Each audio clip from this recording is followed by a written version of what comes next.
Graça e paz, meus irmãos e irmãs, que Deus abençoe a vida de vocês. Estamos dando continuidade à nossa série de estudos bíblicos, 9 marcas de uma igreja saudável. Estamos na nossa sexta marca, que é um entendimento bíblico da membresia da igreja. Esse estudo nós organizamos em 3 encontros.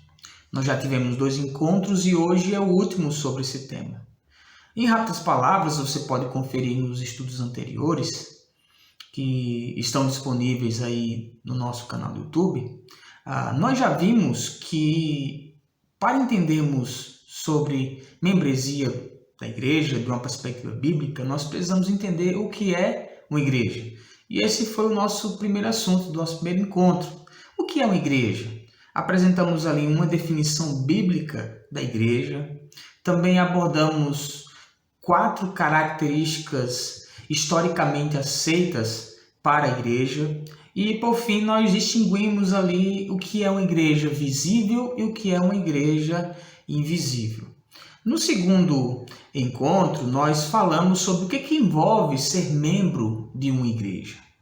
A conclusão a qual nós chegamos é que envolve reunião com regularidade.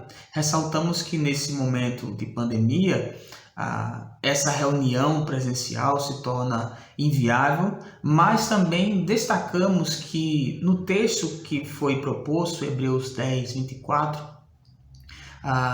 nós não devemos negligenciar a estimulação ao amor e à prática das boas obras. Coisas que nós podemos fazer por causa dos recursos tecnológicos que nós temos hoje, mesmo sem estar presentes juntos, aglomerados, sentindo o calor um do outro, né?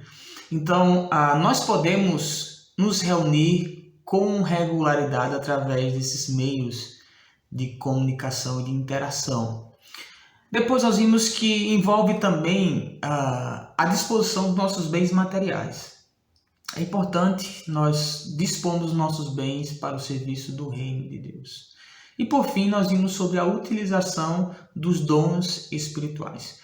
Tudo isso envolve ser membro de uma igreja, reunião com regularidade, disposição dos bens materiais, utilização dos meus dons espirituais.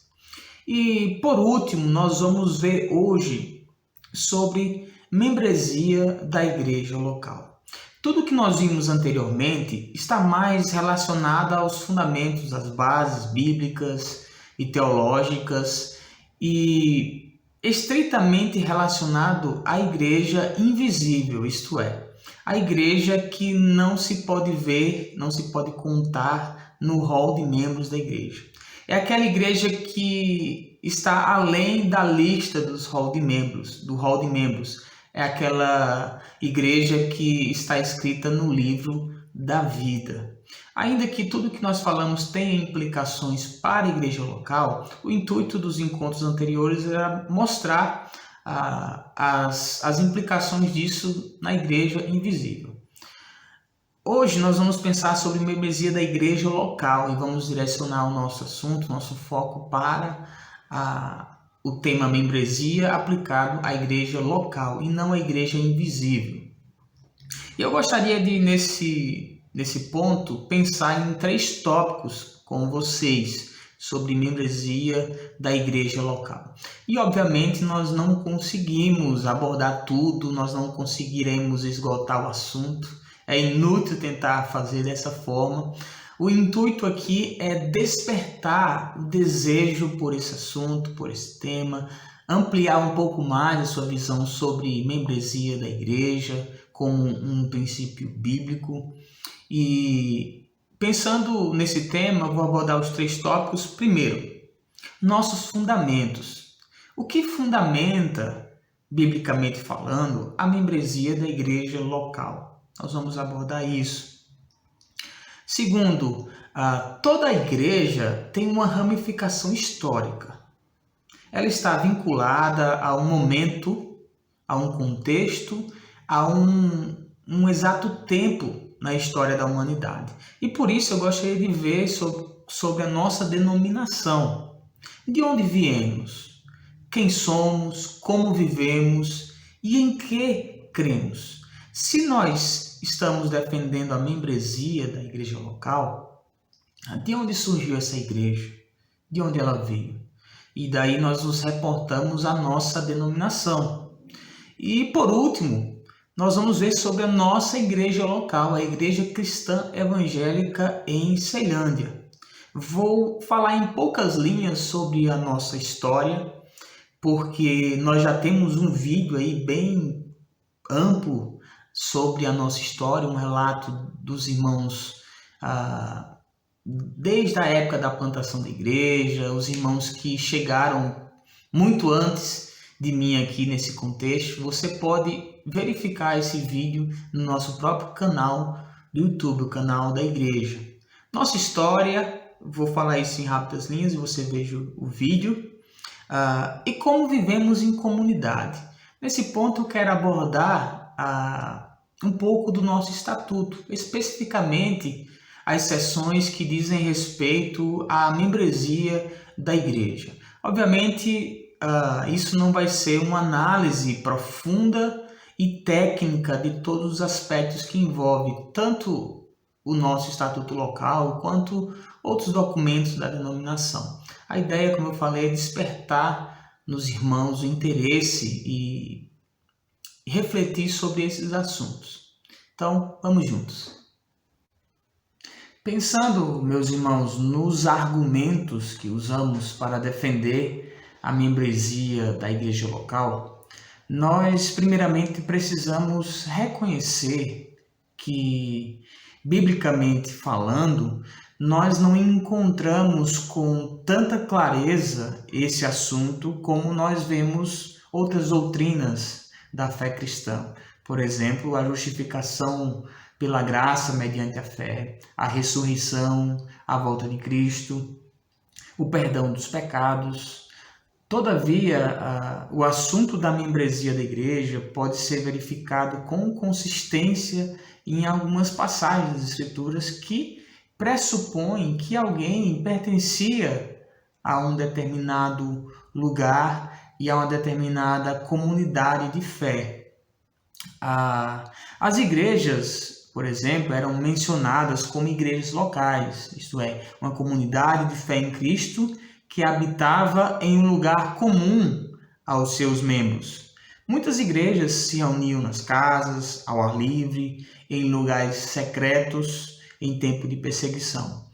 Nós temos alguns textos das cartas de Paulo que nós percebemos que ele tinha consciência de estar escrevendo a um grupo de irmãos de um determinado local. Por exemplo, em Romanos 1:7, ele diz assim: aos amados que estão em Roma, a igreja que se reúne na casa de Priscila e Áquila. Isso ele está falando lá no capítulo 16 de Romanos já. Por exemplo, em 1 Coríntios, ele fala a igreja que está em Corinto. Aos Gálatas, ele escreve as igrejas da Galácia, no capítulo 1, no versículo 2. E a igreja dos Tessalonicenses, em 1 Tessalonicenses 1:1. Deduzimos que Paulo tinha consciência de estar escrevendo a um grupo de irmãos que se reuniam em locais diversos, porque não existia um prédio como nós temos hoje, para que eles se reunissem. Eles poderiam se reunir em quaisquer lugares que achassem mais apropriados para o contexto deles. O fato é que era conhecido que as igrejas se reuniam nesses lugares, formando assim uma comunidade de fé. Um outro exemplo que podemos destacar se encontra em 1 Coríntios capítulo 5. E ali o texto presume um conhecimento público de quem pertencia à igreja e quem não pertencia à igreja. Vamos ler o versículo 12 e 13 de 1 Coríntios 5, que diz assim: pois com que direito haveria eu de julgar os de fora? Não julgais vós os de dentro? Os de fora, porém, Deus julgará. Expulsai, pois, de entre vós o malfeitor. O contexto ali era um contexto de disciplina eclesiástica, que é um assunto que nós vamos tratar nos nossos próximos encontros, como a 7ª marca de uma igreja saudável. A expulsão de alguém aqui, intencionada por Paulo ao escrever aquela carta, o contexto é que havia imoralidade sexual presente ali naquela igreja e tal pessoa deveria ser expulsa. E quem deveria fazer isso era a igreja local. Mas isso presumiria que a pessoa pertencia àquele grupo. E a expulsão só faz sentido no caso, de fato, de alguém pertencer visivelmente a uma igreja. E esse é o ponto importante da membresia da igreja local, que funciona como um instrumento de Deus para a distinção do seu povo, isso é, dos santos, e a distinção dos ímpios, dos incrédulos que não servem ao Senhor. Só faz sentido essa expulsão se de fato a pessoa pertencer visivelmente àquela igreja.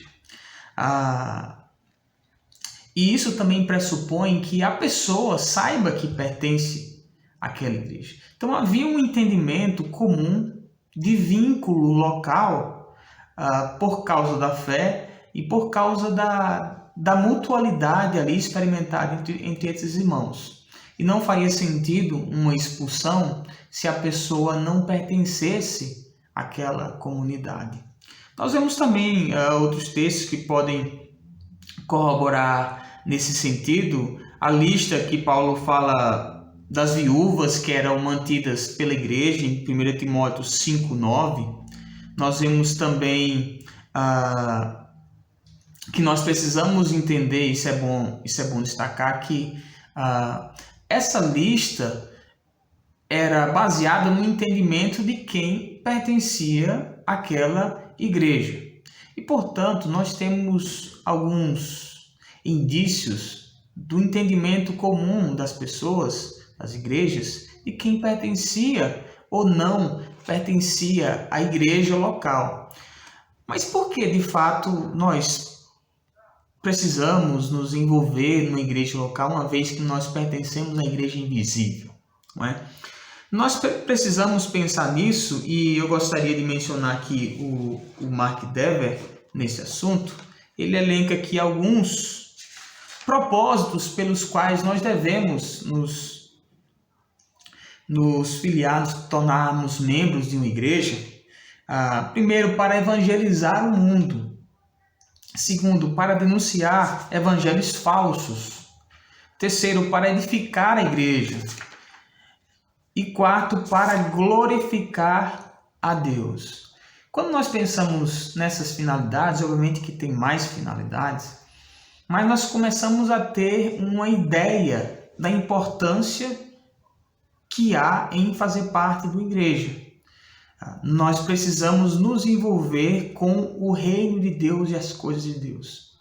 E quando nós nos envolvemos com uma igreja local, nós temos maiores chances, além de estar obedecendo os princípios bíblicos aqui já explanados, nós temos maiores chances de nos articularmos melhor para promover o reino de Deus.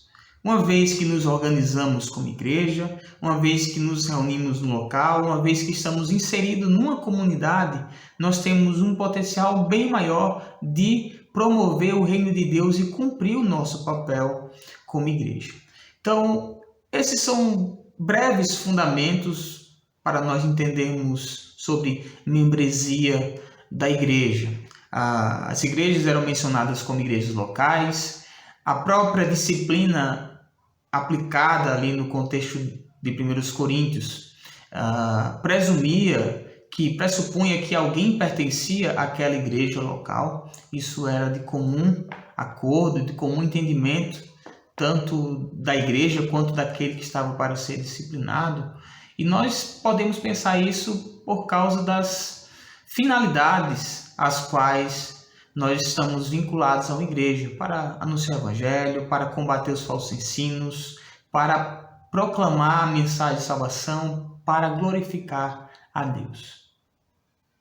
Então vamos pensar agora sobre a nossa denominação. De onde viemos, quem somos, como vivemos e em que cremos.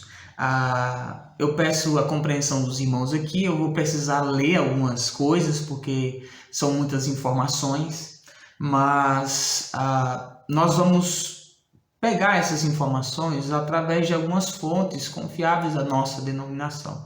Primeiro, eu vou deixar o link aí no nosso vídeo sobre o site da nossa Igreja Cristã Evangélica do Brasil. E lá você vai ver na íntegra muitas das coisas que eu vou falar aqui e de uma maneira bem mais ampla, que eu vou pontuar apenas alguns pontos e a gente assim vai entender de uma forma panorâmica. Nós temos vários documentos, várias informações no nosso site, a Igreja Cristã Evangélica. Você pode acessar www.igrejacristãevangelica.com.br e você vai ter muitas informações. Eu tenho aqui 2 livros de historiadores da nossa denominação. Esse é do pastor João Batista, Uma Nuvem Pequena como a Palma da Mão, conta pouco da história da nossa denominação, como surgiram as regiões, como surgiram as igrejas. Essa investigação foi feita a partir dos relatos e documentos dos irmãos. Aqui eu tenho outro livro também, do pastor Antônio Rodrigues da Silva, pastor que já foi presidente dessa região Planalto, da qual nossa Igreja Cristã Evangélica em Ceilândia pertence. E ele vai tratar também de alguns assuntos pertinentes à história da denominação. Um outro historiador da nossa denominação é o pastor Glauco Pereira, que é o diretor da nossa missão cristã evangélica. Ele também tem vários vídeos no YouTube, no seu próprio canal, em que mostra sobre vários assuntos relacionados à história da igreja. Dentre essas fontes que eu pesquisei aqui, nós podemos entender que a Igreja Cristã Evangélica do Brasil, ela tem primeiramente as suas raízes na teologia reformada. Nós não podemos afirmar que a Igreja Cristã Evangélica ela é uma igreja reformada no sentido de que ela nasce na reforma, como por exemplo a Igreja Luterana, como a Igreja Anglicana, como posteriormente batistas e presbiterianos. Nós não temos esse vínculo eclesiástico e denominacional com a reforma protestante. O que nós temos vinculado à reforma protestante, e aí é um dos pontos muito fortes na nossa denominação, é a teologia.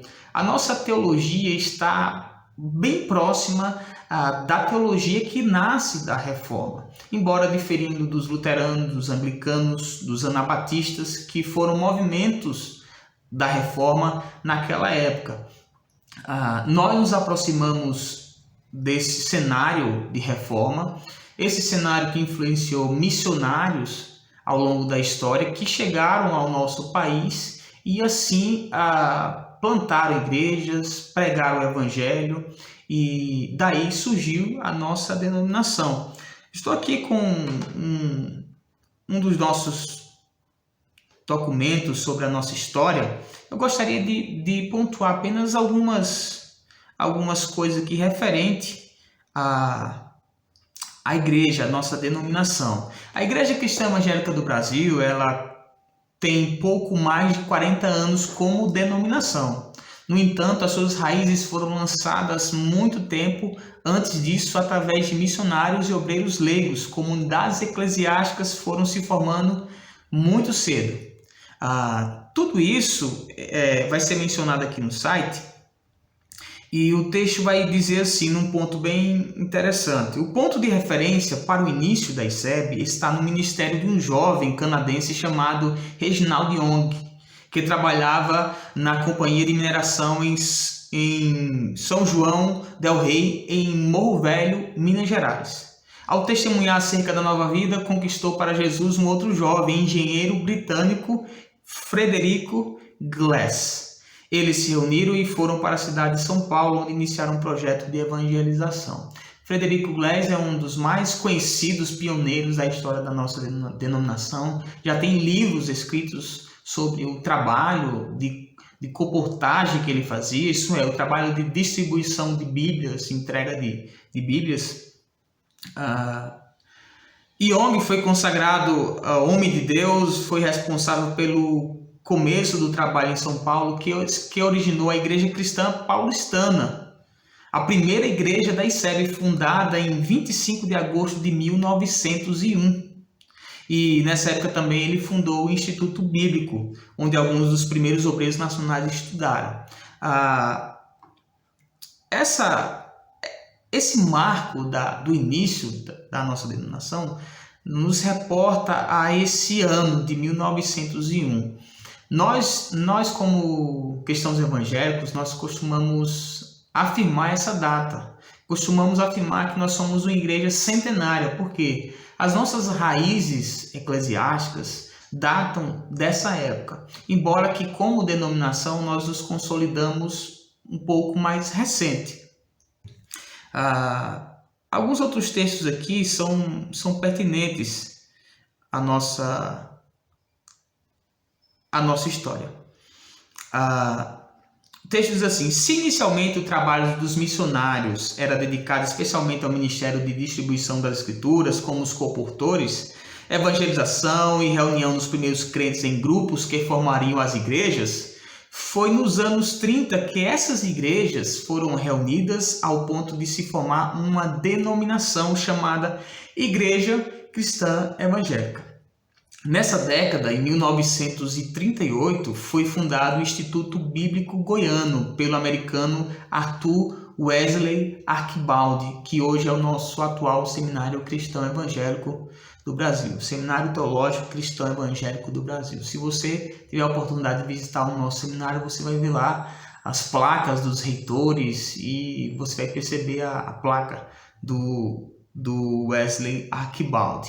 E em junho de 1942, por mediação de uma missão, de uma agência missionária, que cooperava com o ICEB e também com os congregacionais, aconteceu a integração de duas denominações, formando a União das Igrejas Evangélicas Congregacionais e Cristãs do Brasil.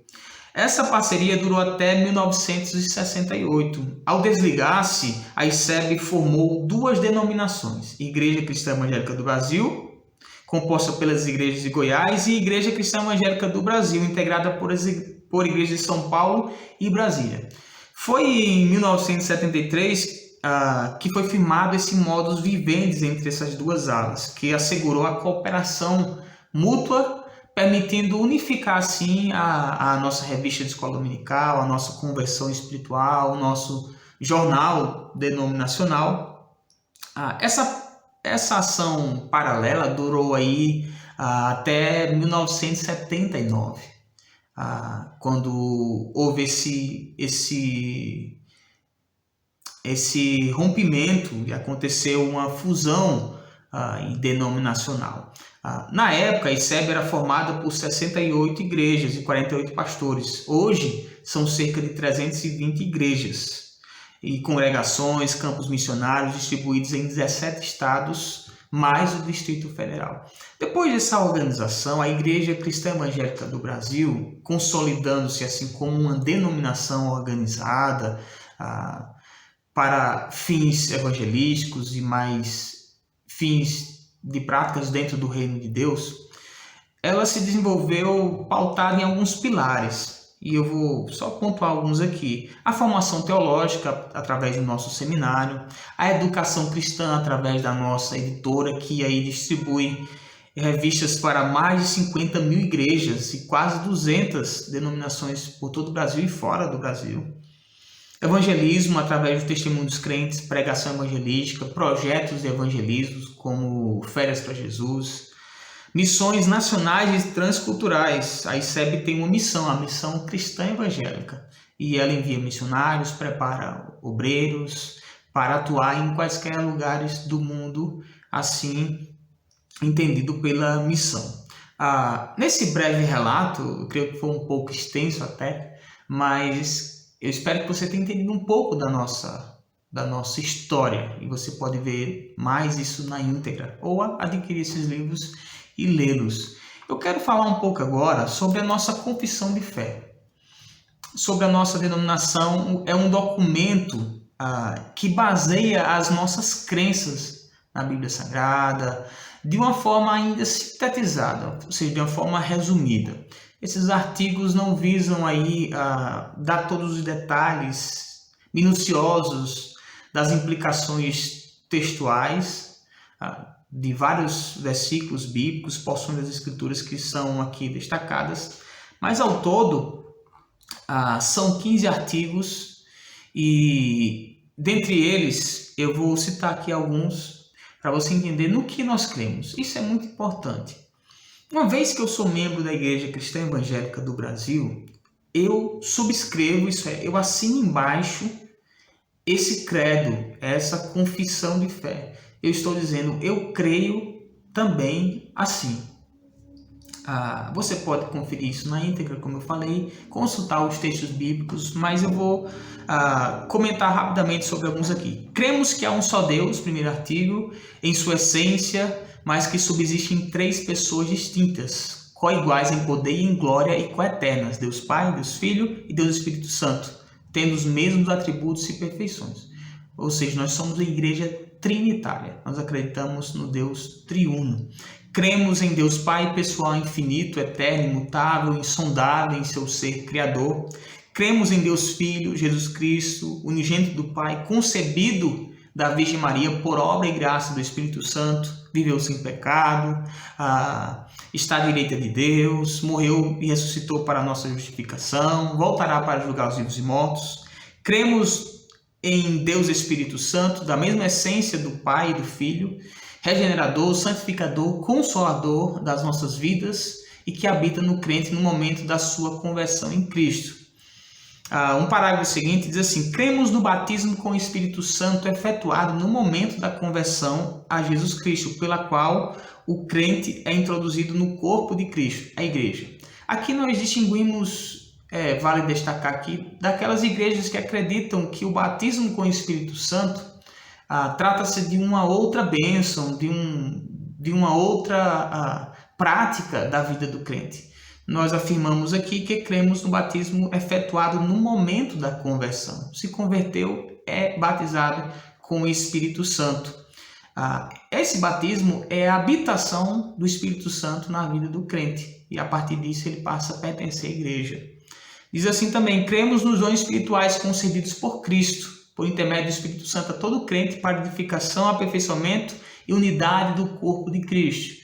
Aqui nós também nos distinguimos de algumas posições evangélicas. Por exemplo, aqui nós nos distinguimos da posição cessacionista, que acredita que todos os dons cessaram e aqueles dons descritos nos textos bíblicos, como 1 Coríntios, Romanos, Efésios, 1 Pedro, alguns desses dons não são mais válidos para os dias de hoje. Nós não cremos assim. Nós cremos também na plena inspiração divina e na inerrância dos manuscritos originais das Escrituras Sagradas, Antigo e Novo Testamento, formado por 66 livros, como a nossa única regra de fé e prática, e a nossa regra para interpretar a Escritura de uma maneira infalível, a nossa regra infalível é a própria Escritura. Aqui, meus irmãos, nós nos distinguimos dos católicos, por exemplo, que acreditam num número maior de livros nas Escrituras. Nós nos distinguimos também daquelas igrejas que procuram interpretar a Bíblia a partir de outros fundamentos e fazem desses fundamentos fundamentos infalíveis, fundamentados assim em doutrina de homens. Para nós, a regra infalível de interpretação não é o homem, não é a tradição, não é os nossos costumes, é a própria Escritura. Nós cremos também aqui na existência do diabo, de Lúcifer. Nós cremos na operação demoníaca de Satanás e dos seus anjos caídos para atrapalhar as coisas do reino de Deus, no sentido de impedir a conversão dos homens, oprimir crentes. Tudo isso que eu estou falando, irmãos, tem versículos na nossa confissão de fé.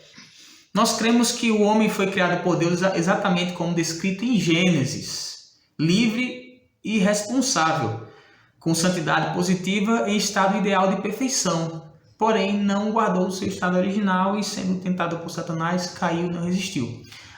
Quando nós afirmamos que nós cremos que o homem foi criado exatamente como a descrição de Gênesis, nós estamos aí rejeitando as outras propostas, especialmente, vale destacar, a proposta evolucionista da criação do homem. Nós acreditamos, assim confessamos nessa confissão de fé, nesse credo, que exatamente conforme a descrição de Gênesis. Deus formou o homem, fez um bonequinho de barro, como nós ensinamos, e soprou o fôlego de vida no homem. O homem se tornou alma vivente. Cremos na imortalidade da alma, em sua existência perpétua e consciente. Aqui nós nos distinguimos, daquelas pessoas que entendem que a alma será aniquilada. A alma terá um fim. Deus vai pôr um fim na existência da alma humana. Isso vai ser depois do julgamento, de todas as coisas que devem acontecer. Deus vai aniquilar a alma humana. Nós nos distinguimos desse entendimento, porque cremos na imortalidade da alma. A alma não morre, a alma não é destruída. A alma do ser humano vai sofrer ou vai gozar de estado eterno. Cremos na existência do inferno. Tem igrejas que não aceitam a existência do inferno para pessoas. Nós cremos na existência do inferno, segundo o artigo 9, que Deus preparou para o diabo e seus anjos, mas que também é o destino daqueles que se rebelam contra Deus. Nós cremos na salvação pela graça, mediante a fé, no sacrifício expiatório do nosso Senhor Jesus, operada pela persuasão regeneradora do Espírito Santo através do novo nascimento. Aqui nós nos distinguimos daquelas igrejas chamadas igrejas sinergistas, em que o homem participa em alguma medida da sua salvação. A nossa crença é somente pela graça de Deus mediante a fé. Não tem uma colaboração humana nesse processo. Obviamente, quem crê não é Deus, quem se arrepende não é Deus. Quem crê é o homem, quem se arrepende é o homem. Mas tudo isso é operado pela ação regeneradora do Espírito Santo. Nós cremos na Igreja Universal, Assembleia dos Santos. Aqui não vale as brincadeiras aí, nós cremos na Igreja Universal ou cremos na Igreja Assembleia. Nós cremos na Igreja Universal, isso é, de todos os lugares, de todos os credos, de todas as culturas, de todos os costumes, desde que todas essas igrejas se submetam ao senhorio de Cristo. Isso para nós é a igreja. Cremos no batismo nas águas após a profissão de fé realizada em nome do Pai, do Filho e do Espírito Santo, em testemunho público de fé como símbolo externo da obra regeneradora operada interiormente pelo batismo do Espírito Santo, que nós já falamos anteriormente, que é no momento da conversão, para a união ao corpo de Cristo. Esse artigo aqui nos distingue daquelas igrejas que acreditam que podem ser batizadas crianças, podem ser batizadas outras pessoas sem muitos critérios. Nós aqui afirmamos o batismo nas águas. Alguns outros documentos que estão aí na nossa história vai demonstrar que esse batismo nas águas pode ser tanto por imersão, como em alguns casos excepcionais, por aspersão. Após a profissão de fé, isso é, a pessoa professou que crê em Jesus Cristo. Esse batismo é um testemunho público e um símbolo externo da obra que aconteceu interna. E, portanto, aqui nós nos distinguimos daquelas pessoas, daquelas igrejas que batizam crianças, por exemplo, porque nós entendemos que isso não representa aquilo que aconteceu no coração, porque nós não temos conhecimento do que aconteceu no coração de uma criança. Ela não consegue expressar fé. Nós cremos aqui no outro sacramento também, que é a ceia do Senhor, com os elementos pão e vinho representantes do corpo de Cristo, para manter a comunhão dos santos, anunciar a morte, ressurreição e a segunda vida. Quando a confissão de fé diz assim, representantes do seu corpo, aqui nos distingue, por exemplo, de alguns entendimentos acerca da ceia do Senhor, dos luteranos, dos católicos, e até mesmo de um pouco dos zwinglianos, que entendiam apenas como um memorial, como um rito simbólico, e os luteranos que entenderam a doutrina da consubstanciação, que o corpo está ali junto, o corpo de Cristo está ali junto do pão e de alguma maneira aquilo se aproxima da figura de Cristo em carne, e da Igreja Católica que acredita que aquilo se transforma em pão, se transforma em corpo, se transforma em sangue. Isso é a transubstanciação. Nós acreditamos aqui que esses elementos representam o corpo de Cristo, não são o corpo de Cristo, representam naquele momento para nós o corpo e o sangue de Cristo. Nós cremos aí na segunda vinda de Cristo, pessoal, física e visível, para a ressurreição dos mortos, arrebatamento da igreja, julgamento das nações, esclarecimento do reino e a consumação de todas as coisas. Algumas discussões sobre esse artigo, infelizmente, assim, é um assunto difícil de se tratar, a volta de Cristo, mas o que esse artigo quer demonstrar é que não haverá, por exemplo, 3 vindas de Jesus Cristo. Essas vindas, nenhuma será invisível. Não, cremos na segunda vinda de Jesus, pessoal, física e visível para aí as finalidades dessa vinda. Ressurreição dos mortos, arrebatamento da igreja, julgamento das nações, estabelecimento do reino e a consumação de todas as coisas. O entendimento aqui é que todo olho verá a consumação dos séculos. Há muitas implicações desses textos aqui usados que não dá para a gente degustar nesse momento. Mas, por último, cremos no juízo final, no estabelecimento de novo céu e nova terra, para a habitação eterna dos salvos, na implantação do governo universal do reino de Deus. Espero que você tenha entendido um pouco e isso tenha despertado um interesse de conhecer mais através dessas fontes que eu trouxe aqui. Vamos nos interessar mais pela nossa história, pela nossa denominação. Por fim, meus irmãos, a nossa igreja local. Qual é a nossa história, como vivemos, e vamos pensar um pouco sobre isso. Eu gostaria de ler alguns relatos aqui desse livro que eu apresentei aqui. Se você quiser conhecer as histórias do surgimento das regiões, das igrejas cristãs evangélicas, você pode consultar esse livro aqui. Peço a compreensão dos irmãos, como são muitas informações.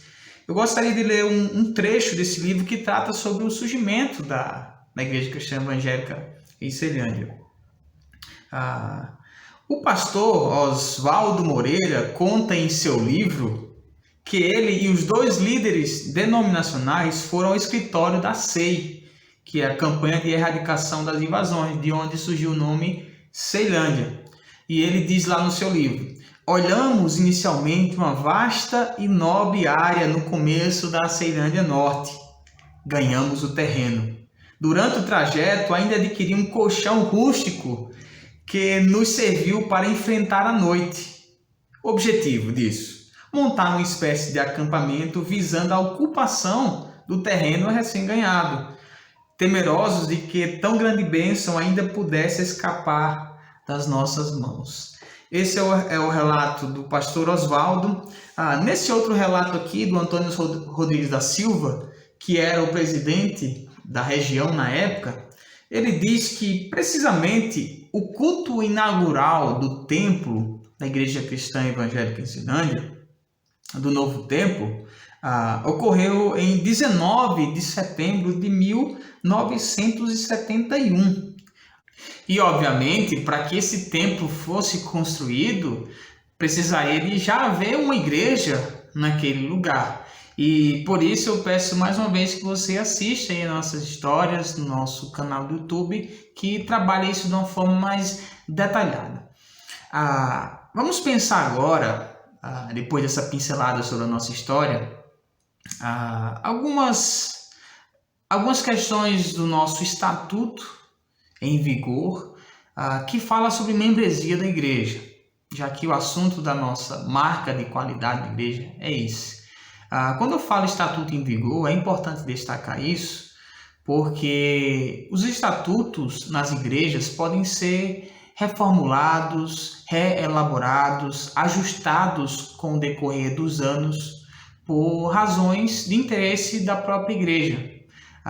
O estatuto que nos rege atualmente é esse que eu vou disponibilizar para os irmãos aí no nosso boletim informativo. A parte do estatuto que trata mais especificamente dos membros está no título 1, Disposições Normativas, capítulo 1. Esse capítulo 1 é composto de 5 seções. Primeiro, da admissão dos direitos e deveres, das penalidades, da readmissão, da responsabilidade civil dos membros, do estado civil dos membros. Então são essas 5 seções. Eu gostaria de comentar um pouco aqui com os irmãos. Peço mais uma vez a compreensão. É mais para a gente pontuar algumas coisas e eu espero que os irmãos possam também ter acesso e ler nos seus celulares, computadores ou imprimir e ter consigo. A admissão dos direitos e deveres. Da admissão dos direitos e deveres. A admissão, isso é receber membros da igreja, far-se-á por batismo, primeiro, carta de transferência vinda de outra igreja da mesma ordem ou igreja reconhecidamente evangélica após 3 meses de frequência. Jurisdição, quando o interessado frequentar regularmente a igreja por no mínimo 6 meses. Reconciliação de membros que tenham sido excluídos. Nós acreditamos aqui e afirmamos que é pelo batismo, uma das opções. Carta de transferência, reconhecidamente evangélica de uma igreja, né? Após essa frequência de 3 meses. Jurisdição é quando a pessoa, por alguma razão, não tem carta, a igreja de onde ele veio não deu carta para ele, e com a frequência de 6 meses, demonstrando interesse de fazer parte da membresia da igreja, essa pessoa pode ser admitida como membro da igreja. E reconciliação dos membros que foram excluídos por algum caso de disciplina. Os direitos dos membros. Aqui nós temos os direitos: cooperar nos trabalhos da igreja segundo a sua vocação, capacidade, grau de instrução, através dos ministérios da igreja. Você tem direito de votar em assembleia, respeitadas regulamentações previstas no nosso regimento interno. Vale destacar aqui que o nosso regimento interno, até o presente momento, não está elaborado, não está disponível à igreja. Ser votado em assembleia após o exame respectivo parecer do conselho, você pode ser votado para alguma função como membro da igreja, sugerir nomes que possam concorrer a algum cargo na igreja, transferir-se da igreja para outra igreja reconhecidamente evangélica, isto é, a igreja não prende os membros na sua instituição, é um direito do membro ser transferido saudavelmente para outra igreja com a carta de recomendação e tudo mais. Recorrer ao conselho é também um direito do membro nos casos de impedimento de exercer direito ou função que lhes tenha sido legitimamente conferido e exigir que se faça cumprir as deliberações da Assembleia. É direito dos membros ter acesso ao conselho espiritual para lidar com questões pertinentes à vida comum da igreja. No artigo 7, são deveres dos membros. Primeiro, aceitar as escrituras sagradas como única regra de fé, prática e fonte de autoridade, o Velho e o Novo Testamento, os 66 livros, aquilo que nós já falamos sobre a nossa confissão de fé da ICEB. O estatuto de uma igreja local, no nosso caso, como ICEBianos, precisa estar alinhado com o estatuto, com os artigos, com os documentos oficiais da denominação. Esses artigos, esses documentos prevêem sim uma certa liberdade das igrejas locais a criarem os seus documentos a partir das especificidades locais. mas em alguns pontos não são negociáveis. Por exemplo, esse das Escrituras, né? São deveres dos membros também adotar e fazer válidas as normas desse estatuto, do regimento interno e das deliberações tomadas pela igreja em suas assembleias. É também dever contribuir com seus dízimos e ofertas para prover a igreja de recursos para o cumprimento dos seus objetivos. Zelar pelo bom nome da igreja, prestigiando, divulgando em suas realizações, exercer com zelo os cargos que lhe foram confiados, para os quais foi eleito, sujeitar-se às admoestações e exortações do pastor e do corpo de oficiais da igreja, entendendo que essas pessoas velam pelas almas dos membros da igreja, cuidam das vidas dos membros da igreja, portar-se com reverência, conveniência, evitando o escândalo, zelar pelo pudor coletivo, isso fala aqui sobre quando estivermos nas dependências da igreja, evitar comportamentos que possam ofender a decência, a modéstia, a honestidade, a discrição, enfim. Passando adiante, vamos ver sobre as penalidades.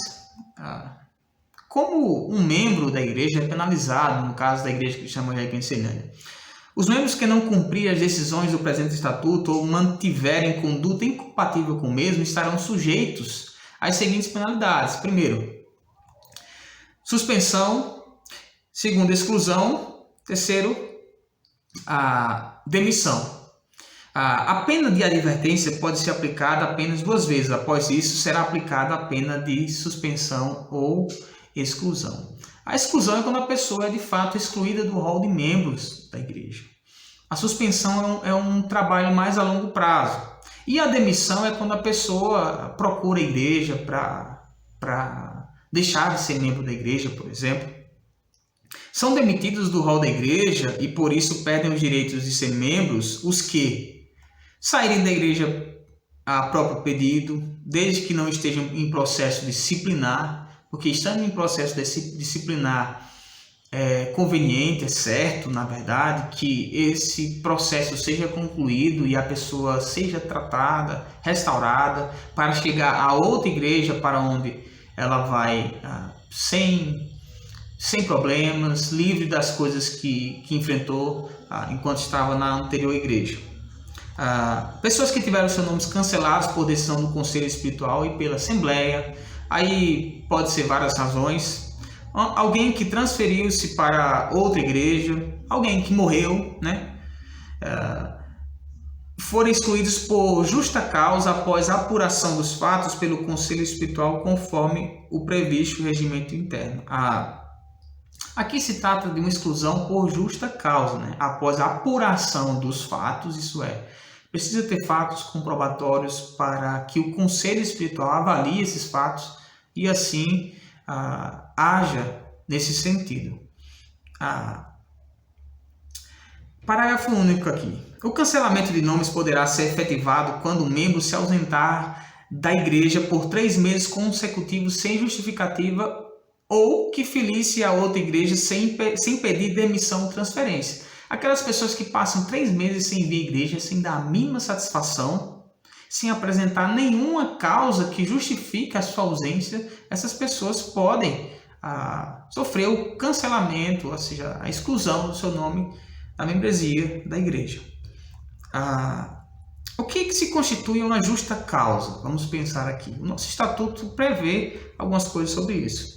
Primeiro, a prática da maledicência, do vício, do adultério, da prostituição, do homossexualismo ou qualquer outra que atente contra os ensinamentos bíblicos aceitos pela igreja. Desacato das decisões da Assembleia, violação grave do estatuto, descumprimento dos deveres de membro e ausência sem justificativa dos trabalhos regulares por mais de 3 meses consecutivos. O prejuízo sobre qualquer pretexto do bom nome da igreja, o comportamento na vida pública ou particular contrário aos ensinos e princípios morais do Evangelho de Jesus Cristo. Aí cabe ao conselho da igreja instaurar um processo disciplinar que poderá resultar absolvição com ou sem ressalvas, com as admoestações, com os conselhos, com os pontos ainda a serem ajustados. advertência reservada, demissão ou exclusão, como nós já vimos. As penas previstas aqui são indicadas pelo conselho espiritual, podendo ser cumulativas. É claro que todo membro, o estatuto prevê isso, em processo de exclusão tem o direito de ampla defesa. No caso do não comparecimento diante do conselho, o processo transitará em sua revelia, a sua revelia, e cessará o seu direito de recurso. Se ele não comparecer para exercer o seu direito, ele não vai ter mais esse recurso, né? Os membros ativos excluídos ou que tenha deixado a igreja voluntariamente não fazem jus ao recebimento em restituição das contribuições que tenham prestado ao patrimônio da igreja. Isso é óbvio, né? Se você ofertou por 10 anos, foi dizimido durante 10 anos, se você sair da igreja, você não pode pedir a restituição daquilo que você contribuiu. Isso já está previsto nos nossos estatutos.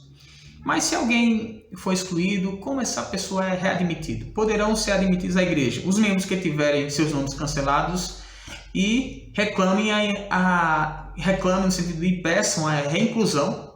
Os membros retirados da igreja por pedido próprio que requeram a sua readmissão. A pessoa viajou, foi congregar em outra igreja, a trabalho, depois não deu certo, voltou e quer ser readmitido na igreja.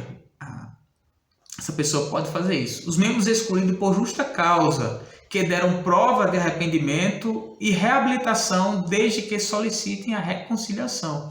Até mesmo aqueles que pecaram, que decidiram não se arrepender, decidiram ir na contramão daquilo que o conselho espiritual falou, orientou. Até mesmo essas pessoas demonstrando arrependimento e solicitando a reconciliação, é possível sim isso ser feito.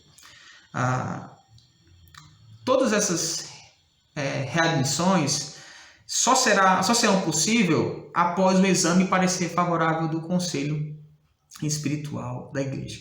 Meus irmãos, esse estudo é um pouco mais técnico, assim. Eu peço que vocês pensem na importância que isso tem para nós como membros da igreja, como membros da Igreja Cristã Evangélica. Que você também que está assistindo esse vídeo pense também na importância que isso tem se você deseja participar, se tornar membro de alguma das nossas igrejas cristãs evangélicas por aí, e até mesmo da nossa Igreja Cristã Evangélica em Ceilândia. Esse vídeo é muito importante por causa disso, né?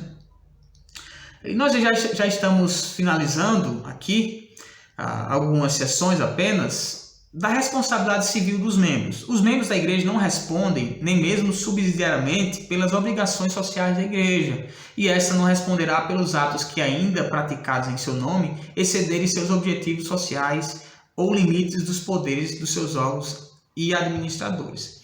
A igreja não pode ser culpada por um ato de um membro, a instituição não pode ser culpada por um ato de um membro, nem um membro pode ser culpado por um ato da igreja. Essas coisas são distintas, são separadas aqui. Esses membros não respondem caso a igreja venha incorrer em algum escândalo, em alguma coisa desse tipo. Obviamente, com toda a apuração dos fatos. Do estado civil dos membros. 2 pontos que eu quero destacar aqui nessa seção 4. Primeiro, que a ISEC, com fundamento nos princípios da palavra de Deus, não aceita como uma situação normal e na sua prática eclesiástica o divórcio e a separação, seja de fato ou seja de direito.